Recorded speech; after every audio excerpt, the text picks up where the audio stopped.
అమ్మ కిచెన్కి స్వాగతం. ఈరోజు మజ్జిగ పులుసు తయారీ విధానాన్ని తెలుసుకుందాం. మజ్జిగ పులుసు తయారు చేసుకోవడానికి కావలసిన పదార్థాలు: 1 కప్పు పెరుగు తీసుకుని దీన్ని మజ్జిగ చేసుకోవాలి. 3 టేబుల్ స్పూన్ల శనగపిండి, తగినంత ఉప్పు, తగినంత పసుపు, అల్లం పచ్చిమిర్చి పేస్ట్ చేసుకోవాలి.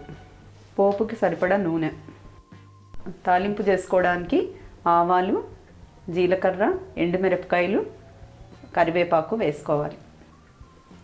మజ్జిగ పులుసులో కూర ముక్కలు వేసుకోవాలి. అందుబాటులో ఏ కూరగాయలు ఉంటే అవి వేసుకోవచ్చు, లేకపోయినా పర్వాలేదు. నేను దోసకాయ, ములక్కాడ, టమాటా, పచ్చిమిర్చి తీసుకున్నాను. ఇష్టం ఉన్న వాళ్ళు పోపులో ఇంగువ వేసుకోవచ్చు. అంతా తయారైపోయాక చివరిలో కొత్తిమీర చల్లాలి. కావలసిన పదార్థాలన్నీ చూసాం కదా, ఇప్పుడు తయారీ విధానం తెలుసుకుందాం. ముందుగా స్టవ్ వెలిగించుకోవాలి. దానిపైన ఒక పెద్ద గిన్నె పెట్టుకోవాలి. ఎందుకంటే మజ్జిగ పులుసు త్వరగా పొంగిపోతుంది. అందువలన పెద్ద గిన్నె తీసుకుంటే పొంగకుండా జాగ్రత్తగా ఉంటుంది. మజ్జిగ పులుసు పొంగకుండా ఉండాలంటే గిన్నెకి చుట్టూరా నూనె రాసుకోవాలి.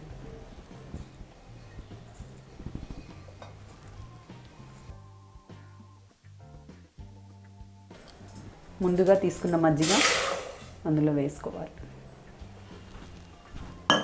దానికి 1 కప్పు నీరు చేర్చుకుంటే 2 కప్పుల నీరు చేర్చుకోవాలి.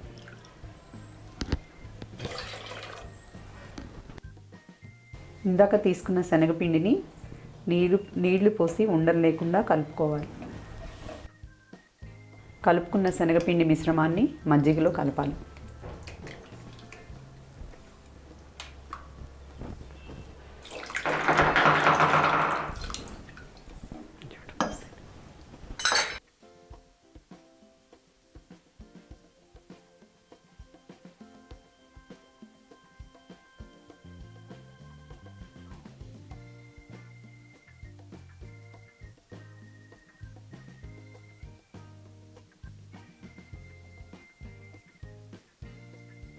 శనగపిండి మిశ్రమాన్ని కలుపుకుని తగినంత నీరు పోసుకుని మరీ చిక్కగా కాకుండా మరీ పల్చగా కాకుండా కదుపుతూ ఉండాలి.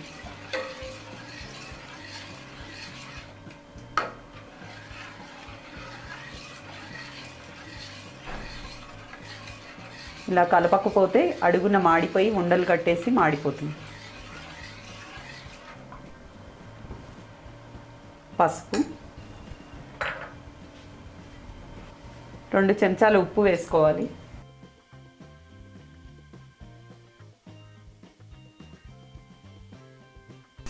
ఇలా పొంగు వచ్చేంత వరకు కలుపుతూ ఉండాలి. చూసారా, పొంగు వచ్చింది. ఇప్పుడు ముందుగా ఉడకబెట్టిన కూరగాయ ముక్కల్ని కలుపుకోవాలి.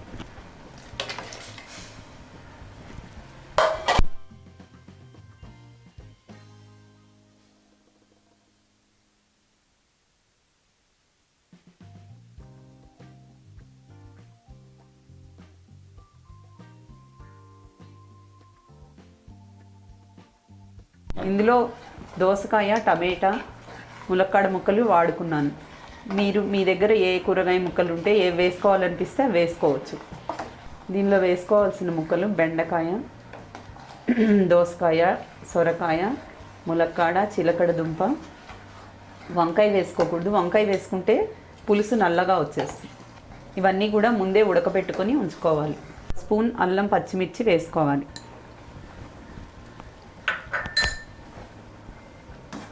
కారం ఎక్కువగా తినేవాళ్ళు 2 స్పూన్లు వేసుకోవచ్చు.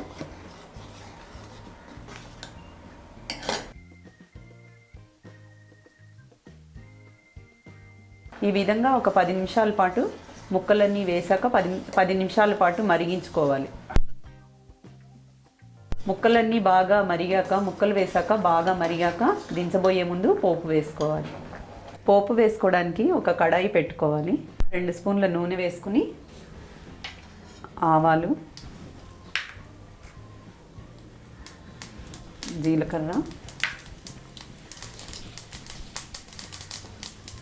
తగినంత ఇంగువ. ఇష్టం ఉన్న వాళ్ళు వేసుకోవచ్చు, లేకపోతే వెల్లుల్లి పేస్ట్ వేసుకోవచ్చు. ఎండుమిరపకాయలు,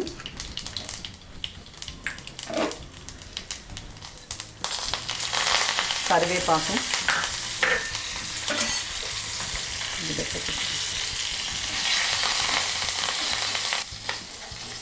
బాగా చిటపట్లాడాక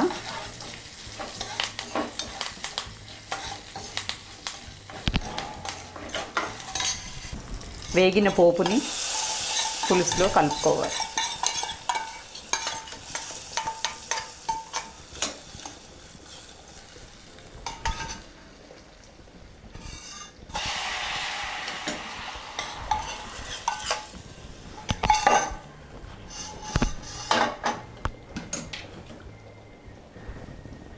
పోపు వేశాక పైన కొత్తిమీర చల్లుకోవాలి. ఇప్పుడు స్టవ్ ఆఫ్ చేసుకోవాలి. ఇదిగో చూసారా, రుచికరమైన మజ్జిగ పులుసు రెడీ అయ్యింది. ఈ మజ్జిగ పులుసు అన్నంలో కానీ చపాతీలో కానీ చాలా బాగుంటుంది. తయారు చేసుకోవడం కూడా చాలా తేలిక. వీడియో మీకు నచ్చినట్లయితే మీ ఫ్రెండ్స్కి రిలేటివ్స్కి షేర్ చేయగలరు. మీకు ఏమైనా డౌట్స్ ఉంటే మీ కామెంట్స్ పోస్ట్ చేయగలరు. నా వీడియోస్ మీకు నచ్చినట్లయితే లైక్ బటన్ నొక్కగలరు. Thank you.